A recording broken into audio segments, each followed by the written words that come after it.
Hello everyone, welcome to my channel. कैसे हैं आप सब लोग? उम्मीद है आप सब अच्छे होंगे। पिछले पार्ट में हमने सुना था वांग जी के फादर जो काफ़ी ज़्यादा परेशान थे। उनकी परेशानी की जगह वांग जी की मदर उनसे पूछती है कि आखिर वो इतने परेशान क्यों हैं। फिर वांग जी के फादर अपनी वाइफ को बताते हैं कि एक ओल्ड लेडी ने उनसे क्या क्या कहा, और हमें फ्लैशबैक दिखाया जाता है जिसमें एक ओल्ड लेडी ने उन्हें वार्न किया था और उन्हें उनसे कहा था कि उनके राज्य पे एक बहुत बड़ा खतरा आने वाला है। अब आगे सुनते हैं। जैसे ही वांग जी के फादर ये सब सुनते हैं वो काफ़ी ज़्यादा शॉक हो चुके थे। उन्हें नहीं समझ में आ रहा था कि अब वो क्या करें, कैसे वो इससे बचने का उपाय ढूंढें। तभी वो उस ओल्ड लेडी से पूछते हैं, क्या इससे बचने का कोई उपाय नहीं है आपके पास? वो ओल्ड लेडी मुस्कुराती है और कहती है, इस समस्या से बचने का सिर्फ एक ही उपाय है, और वो आप जानते हैं क्या है? वांग जी के फादर कहते हैं, मुझे नहीं पता क्या है, आप मुझे बताइए। और लेडी कहती है ठीक है। उसके बाद वांग जी के फादर को वो बताती हैं जो अभी हमें सुनाया नहीं गया है। वांग जी के फादर कहते हैं, क्या इससे सब ठीक रहेगा? वो और लेडी कहती है, हाँ सही रहेगा, अगर वैसा ही हो जैसा मैंने कहा है। वांग जी के फादर कहते हैं, मैं ध्यान रखूँगा कि बिल्कुल वैसा ही होना चाहिए जैसा आपने कहा है। वो और लेडी वो कहती है, अब मुझे जाना चाहिए, काफ़ी समय हो गया। वांग जी के फादर उसे वो करते हैं। वो लेडी स्माइल करती है और नोट करती है और वहाँ से चले जाती है। वांग जी के फादर जब उससे सोचने लग गए थे तभी उनके पास उनके एक मंत्री आता और पूछता है, अब आप क्या करेंगे?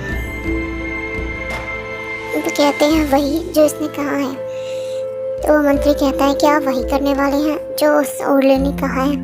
वांग जी के फादर कहते हैं, हाँ अगर हमें अपने राज्य को बचाना है तो हमें वही करना होगा जो इसने कहा है। तो ये मंत्री कहता है कि आपको लगता है कि वो मानेगा? वांग जी के फादर कहते क्यों नहीं मानेगा, उसे भी अपने राज्य से उतना ही प्यार है जितना कि मुझे। तो वो मंत्री उनकी फेस की तरफ देखता है और हाँ में अपना सर हिलाता है। उसके बाद वो वहाँ से चला जाता है।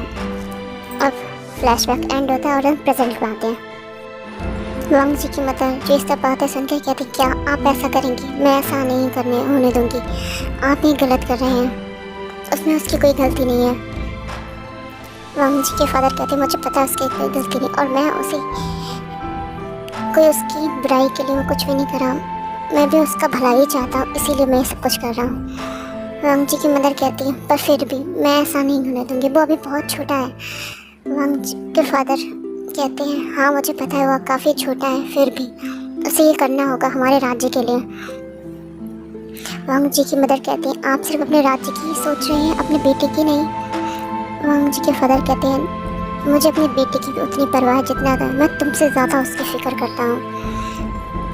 वांग जी मदर कहती है, मुझे पता है आप उससे काफ़ी प्यार करते, पर फिर भी ये गलत है, हमें एक बार उससे पूछ लेना चाहिए, हमें उसकी राय तो ले लेनी चाहिए ना। वांग जी के फादर कहते हैं, हाँ मैंने उसे बुलाया है, वो अभी आता ही होगा। वांग जी की मदर को जो ये सब बिल्कुल भी ठीक नहीं लग रहा था, अब वो टेंशन में आ चुकी थी और वो यहाँ से वहाँ घूम रही थी। वांग जी के फादर कहते हैं, तुम भी बैठ जाओ और आकर मेरे साथ चाय पियो। वांग जी की मदर कहती है, आप ऐसे कैसे कह सकते हैं, मुझे टेंशन हो रही है।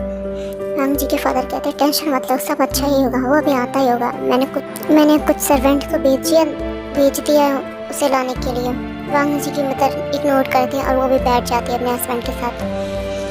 और हमें दूसरी तरफ का सीन दिखाया जाता है, वो सर्वेंट जो वांग जी के रूम में गए थे उसे बुलाने के लिए, पर वांग जी उन्हें वहाँ नहीं मिलता।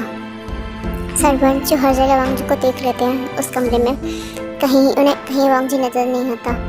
उसके बाद वो सर्वेंट फिर से वांग जी के फादर के पास आते हैं और कहते हैं, महाराज हमें सेकंड प्रिंस कहीं नहीं मिले। वांग जी के फादर कहते हैं, सही से देखा था तुमने, वो वहीं होगा, और वो अपने रूम को छोड़कर जा कहाँ सकता है? वो सर्वेंट कहते हैं, हमें नहीं पता महाराज, पर हमें वो कहीं नहीं मिले। वांग जी के फादर कहते हैं, रुको मैं खुद देखता हूँ। उसके बाद वो कुछ सैनिकों को बुलाते हैं, वो सैनिकों को वांग जी को ढूंढने के लिए कहते हैं। वो सैनिक जो एक नोट करते हैं और सारे के सारे वांग जी को ढूंढने में लग जाते हैं। और दूसरी तरफ हमें वांग जी दिखाया जाता है जहाँ वो न्यूसन के साथ था।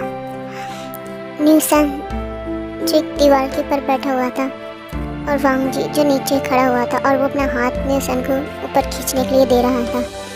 न्यूसन वांग जी से कहता है, क्या ये तुम्हारी रात थी? वांग जी कहता है, मतलब? न्यूसन कहता है, तुमने मुझसे कहा था रात को रेडी रहना, तुमने ये नहीं कहा था शाम को जाना है। वांग जी कहता है, देखो ना, वैसे भी तो रात होने ही वाली है। न्यूसन कहता है, पर रात हुई तो नहीं है ना। वांग जी कहता है, तुम परेशान मत हो ना, हम रात के खाने से पहले वापस आ जाएंगे। न्यूसन कहता है, उससे पहले किसी को पता चल गया ना हमारे बारे में तो समझना हमारी खैर नहीं है। वांग जी कहता है, तुम फिक्र मत करो, तुम्हें पता नहीं तुम्हारे साथ कौन है। न्यूसन कहता है, हाँ मुझे पता है कौन है मेरे साथ, जो हमेशा मुसीबतें खड़ी करता रहता है। वांग जी कहता है, मुझे तुम अंडरएस्टिमेट मत करो, तुम मुझे जानते नहीं हो, तुम्हें पता नहीं मैंने कितने बड़े बड़े कारनामे किए हैं। न्यूसन कहता है, हाँ मुझे पता है ना, मेरे सामने तो तुमने सारे कारनामे किए, एक बार तो तुम पिटते पिटते बचे हो। वांग जी कहता, हाँ वो सब पुरानी बातें होंगी हम, लेकिन अब हम नई बातें करते हैं। न्यूसन कहता, हाँ खुद की बेइज्जती की बारी आ गई, इसीलिए ऐसा बोल रहे हो। वांग जी कहता है, क्या कहा तुमने? न्यूसन कहता, कुछ नहीं कहा, अब जल्दी से ऊपर आ जाओ वरना कोई आ जाएगा ना, फिर हमारी खैर नहीं। वांग जी कहे, तो तुम मेरा हाथ अच्छे से पकड़ो और ऊपर खींचो। न्यूसन जो वांग जी के हाथ पकड़ता है और ऊपर को खींचने की कोशिश करता है, पर वो खींच नहीं पा रहा था। वांग जी कहता है, बेवकूफ़ कहीं के, तुम मेरा हाथ अच्छे से नहीं पकड़ सकते, तुम मुझे खींच भी नहीं पा रहे हो। मैंने तुम्हें चढ़ाने में कितनी मेहनत की ऊपर तक, और तुम मेरी मेहनत का ये सलाह दे रहे हो कि तुम मुझे ऊपर भी नहीं खींच पा रहे हो अच्छे से। न्यूसन कहता है, मैं कोशिश कर तो रहा हूँ ना, मैं तुम्हें खींच तो रहा हूँ, पर तुम बिल्कुल भी अपनी तरफ से जोर नहीं लगा रहे, तुम अच्छे से कोशिश करो, तुम कोशिश नहीं कर रहे हो। न्यूसन वांग जी कहता है, मैं कोशिश कर रहा हूँ पर तुम मुझे अच्छे से नहीं खींच रहे। वो दोनों आर्ग्यूमेंट करने लगते हैं पे खड़े होकर। वांग जी कहता है, अब चुप रहो, शोर मत मचाओ वरना कोई यहाँ आ जाएगा। न्यूसन कहता है, आ नहीं जाएगा, आ गया। वांग जी कहता है, कौन? न्यूसन कहता है, पीछे देखो। वांग जी जब पीछे देखता है तो पीछे वेंग खड़ा था, पर वेंग ने अभी न्यूसन और वांग जी को देख नहीं पाया था, क्योंकि उनके साइड में एक पेड़ था और काफ़ी सारी झाड़ियाँ भी थी और वेंग का फेस दूसरी तरफ था, इसीलिए अभी उन दोनों को उसने देख नहीं पाया था। वांग जी जो अपना मुंह खोल के वेंग को देख रहा था और अब न्यूसन की तरफ जल्दी देखते हुए कहता है, जल्दी मुझे ऊपर खींचो, जल्दी, अगर इसने मुझे देख लिया ना तो ये छोड़ेगा नहीं। अब की बार दे सीधा फादर के पास जाएगा मेरी शिकायत करने के लिए। न्यूसन कहता है, मेरे हिसाब से तुम्हें नीचे ही खड़ा रहना चाहिए। वांग जी कहता है, क्या कह रहे हो तुम? क्या तुम चाहते हो कि मुझे पनिशमेंट मिले सबके लिए? न्यूसन कहता है धीरे से, हाँ मैं चाहता हूँ कि तुम्हें पनिशमेंट है और तुम्हें उस कमरे में से बाहर भी ना निकलने दिया है, नहीं तो तुम ऐसी मुझे मुसीबत में फंसाते रहोगे। वांग जी कहता है, क्या कह रहे हो तुम? न्यूसन कहता है, कुछ नहीं, मैं कह रहा हूँ तुम्हें नीचे खड़े रहना चाहिए, अगर उन्होंने तो ऐसे मैं तुम्हें खींचूंगा, अगर उनकी नज़र हम पर पड़ गई फिर क्या? तो वांग जी कहता है, मैं क्या करूँ? न्यूसन कहता है, उन झाड़ियों के बीच में काफ़ी सारी जगह है, तुम उनमें छुप सकते हैं। वांग जी कहता है, क्या सच में? न्यूसन कहता है, हाँ। वांग जी कहता है, क्या उसे नहीं मैं दिखूँगा? न्यूसन कहता है, हाँ तुम नहीं दिखोगे। वांग जी कहता है, ठीक है, तो तुम्हारा क्या, तुम ऐसे ही बैठे रहने वाले हो क्या? न्यूसन कहता है, तुम जाओ पहले, अभी तक उन्होंने हमें देखा नहीं, मैं अपना देख लूँगा। वांग जी कहता है, ठीक है। न्यूसन जाते जाते कहता है, अच्छे से देखना वहाँ कोई स्नेक वगैरह ना हो। वांग जी जैसे बहुत गुस्सा आता है न्यूसन की तरफ, वो कहता है, अपनी काली ज़ुबान बंद नहीं रख सकते थोड़ी देर के लिए? तुम मुझे डरा रहे हो क्या? न्यूसन कहता है, मैं तुम्हें डरा नहीं रहा हूँ, मैं तुम्हें बता रहा हूँ सिर्फ। न्यूसन कहता है, वांग जी कहता है, कोई ज़रूरत नहीं है बताने की, अपना मुंह बंद रखो, मैं अपना देख लूँगा, तुम अपना देखो, जल्दी से जल्दी छुपाओ। न्यूसन कहता है, ठीक है। वांग जी जिन झाड़ू में जाके थोड़ी सी जगह बना के सेट हो ही गया था और वो देख रहा था कि भीम कर क्या रहा है। वो अपने मन में सोचता है कि यह क्या कर क्या रहा है, और वो भी इसका पेट नहीं भरा क्या अभी तक, मुझे इतनी देर तक इसने मुर्गा बनाए रखा है क्लास में, मैं इसे छोड़ूंगा नहीं, मैं इससे बदलाव तो अपना ज़रूर लूँगा, देख लेना। वेन जो अपनी आँखों को बंद करके मतलब वहाँ खड़ा हुआ था वांग जी सोचता है ये ऐसे क्यों खड़ा हुआ है, और लेकिन मुझे क्या भला, ये जल्दी जल्दी यहाँ से जाए। विंग जब आसमान की तरफ देख रहा था और कुछ सोच रहा था, उसके मन में काफ़ी ज़्यादा विचार चल रहे थे। वो सोचता है कि मुझे जल्दी से जल्दी उस चीज़ का पता लगाना होगा और अंकल को बताना होगा। मैंने इतने टाइम हो गया, मैंने अभी तक कुछ भी नहीं पता लगा पाया है। मैं यहाँ हूँ जब से कुछ ना कुछ हो रहा है। तब पहले तो वांग जी मेरे पीछे पड़ा हुआ था, कुछ दिन तो उस चक्कर में मेरी बर्बाद हो गई। अब मुझे जल्दी से जल्दी अपने काम पर फोकस करना होगा और मुझे देखना होगा कि वो आखिर वो है कहाँ। अंकल ने मुझे बताया था कि यहाँ लैंड क्लैन में ही कहीं आसपास एक गुफा है, उसके अंदर है, पर मुझे अभी तक उस गुफा का कहीं पता नहीं चला है। पता नहीं, मैं यहाँ किसी से पूछ भी नहीं सकता। अगर मैं आकाश किसी से पूछूंगा तो उन्हें मुझ पर शक हो सकता है। पता नहीं क्यों मुझे अच्छा महसूस नहीं हो रहा है। क्या मैं कुछ गलत तो नहीं कर रहा हूँ ना? मैं सही तो कर रहा हूँ।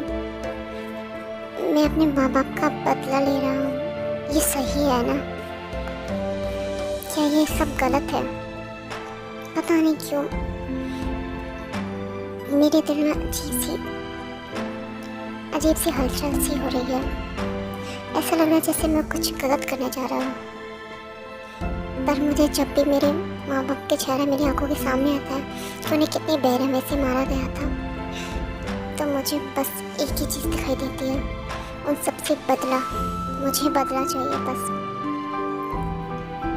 क्या सच में लैंड क्लैन वालों ने ही मेरे माँ बाप को मारा था, या इसके पीछे किसी और का हाथ है? पर अंकल ने मुझे जैसा बताया है उनके हिसाब से तो लैंड क्लैन वालों ने ही मेरे माँ बाप को मारा है। भला अंकल झूठ नहीं बोलेंगे, वो सच बोलेंगे। वो मुझसे झूठ नहीं बोल सकते। पर फिर पता नहीं क्यों जब मैं वांग जी की तरफ देखता हूँ तो मुझे मेरे दिल में अजीब सा एक हलचल सी होती है। मेरी हार्ट बीट फास्ट हो जाती है। मेरे अंदर सोचने समझने की शक्ति नहीं रहती। मैं कुछ भी नहीं सोच पाता हूँ उसके सामने आने से। क्या मुझे कुछ हो रहा है? ये क्या है? ये क्या एहसास है? मुझे कुछ समझ में नहीं आ रहा। कभी लगता है ये सब बेकार है, कभी लगता है ये सब सही है। पर जब भी मैं उसके साथ होता हूँ तो मुझे बहुत पसंद है। हाँ, बेशक मैं उसे परेशान कर देता हूँ थोड़ा बहुत, इरिटेट भी हो जाता है मुझसे, पर वो काफ़ी क्यूट लगता है ये सब। मैं क्या करूँ, मैं खुद पे कंट्रोल नहीं कर पाता। जब भी वो गुस्सा होता है तो मुझे मन करता है कि मैं उसे और गुस्सा दिलाऊँ, क्योंकि वो गुस्सा करती है काफ़ी क्यूट लगता है। इसकी ये सोच कर स्माइल कर रहा था वांग जी, जो उसे देख रहा था और कहता है कि ये पागल हो गया है, ये खुद ही में स्माइल किया जा रहा है। हाँ, भला मुझे क्या, मुझे पता ही था इसके साथ कुछ तो गड़बड़ है। देखो कितने कैसे ही हंस रहा है, अजीब ही इंसान है। मैंने ऐसा व्यक्ति आज तक नहीं देखा। वांग जी जो पीछे दिखता है नीसन की तरफ, नीसन जो उस वॉल पे लेट चुका था, उसे देख कर हंसी आ जाती है। वो कहता है नीसन बिल्कुल एक चुपकली की तरह लेटा हुआ है। नीसन जो उससे धीरे से कहता है अपना मुंह बंद रखो। वांग जी कहता है क्या तुम सुन रहे हो? नीसन कहता है हाँ, मुझे सुनाई दे रहा है, अब तुम अपना मुंह बंद रखो वरना हमारी आवाज़ टीचर तक पहुँच जाएगी। वांग जी कहता है क्या तुम अब भी उसे इज्जत दोगे? नीसन कहता है मैं तुम्हारी तरह नहीं हूँ। वांग जी कहते हैं तुम्हारी तरह से क्या मतलब है? क्या मैं उनकी इंसल्ट करता हूँ? नीसन कहता है हाँ, तो अब तुम चुप रहो। वो दोनों शांत हो जाते हैं। रिंग जो भी स्माइल कर रहा था, तभी कुछ सैनिक वहाँ पे भी आ जाते हैं और सब जगह से ढूंढने लगते हैं, नहीं आ जाते हैं। और वांग जी को ढूंढने के लिए आए थे वो सारे। रिंग जिसके आंखें खुलती हैं तो वो दिखता है सारे सैनिक इधर उधर लगे हुए हैं और सर्वेंट में। रिंग जो उनसे पूछता है कि ये सब क्या हो रहा है, वो सैनिक सब कुछ बता देते हैं विंग को कि वो सब वांग जी को ढूंढ रहे हैं। विंग जो कहता है ये लड़का सच में, ये लड़का कभी भी शांति से नहीं बैठ सकता और ना ही किसी को बैठने देता है। ये कहता है क्या तुम लोगों को पता लगा? वो सर्वेंट कहते हैं नहीं, महाराज ने हमसे कहा है कि हम जल्द से जल्द सेकंड प्रिंस को उनके पास लेकर आए। विंग कहता है वांग जी कहता है, वांग जी जो सब कुछ देख रहा था और कहता है लो ये एक और मुसीबत आ गई, मुझे पता ही था ऐसे ही कुछ होगा। निसन कहता अब हम क्या करें? वांग जी कहता है तुम जिस वॉल पर लेटे हो ना उसी पर लेटे रहो शांति से। निसन कहता है क्या मुझे तुम इससे उतारने वाले नहीं हो? वांग जी कहता है उतारूं क्यों, हम जाने वाले हैं। निसन कहता है ऐसे वक्त में भी तुम्हें जाने की सोच रही है, देखो तुम्हारे फादर तुम्हें ढूंढ रहे हैं, क्या पता उन्हें तुमसे कोई ज़रूरी काम हो। वांग जी कहता है उन्हें तो मुझसे हमेशा कोई ना कोई ज़रूरी काम, मैं जब भी बाहर जाता हूँ उन्हें पता नहीं कैसे क्या मेरे पीछे कुछ लगा है। निसन वो कहता है क्या मतलब, क्या उन्हें सुगंध आ जाती है कि मैं बाहर चला गया हूँ? निसन कहता मुझे नहीं पता, पर मुझे लगता है तुम्हें अपने फादर के पास जाना चाहिए। वांग जी कहता है चला जाऊंगा बाद में, पर मुझे अभी नहीं जाना, पहले मुझे अभी उस केव की तरफ जाना है, मुझे इस केव में देखना है कि इसमें है क्या। निसन कहता है क्या तुम सच में उसमें जाना चाहते, तुम इतने ज़्यादा ईगर क्यों हो उधर जाने के लिए? वांग जी कहता है पता नहीं क्यों, मुझे एक बार मन है वहाँ देखने की, कि वहाँ अंदर जाकर मैं देखूँ। ठीक है तो तुम्हारी जैसी मर्जी। विंग जो खुद भी अब दिखाने लगता है वांग जी के दर ये वो कहाँ चला गया। वांग जी कहता है अब इससे क्या ज़रूरत है मुझे देखने की, ये इन लोगों को देखने में इन सबको तो चकमा दे सकता, पर मैं इससे कैसे चकमा दूंगा, ये तो मुझे 2 मिनट में पकड़ लेगा। बस अपने मन में बचपने की प्लानिंग बना रहा था, तभी उसे अपनी गर्दन के पास कुछ ठंडा ठंडा महसूस होता है। वांग जी कहता है क्या बारिश शुरू हो गई? वो ऊपर दिखता है तो मौसम बिल्कुल साफ था। वांग जी कहता है जब बारिश तो हो ही गिरी, फिर मुझे मेरी गर्दन पर इतना ठंडा ठंडा महसूस क्यों हो रहा है? वांग जी जो अपनी गर्दन पर हाथ लगाता है और जो कुछ भी था उसे पकड़ के खींच लेता है। जैसे ही वो उस चीज़ को देखता है उसकी चीख निकल जाती है जोर की।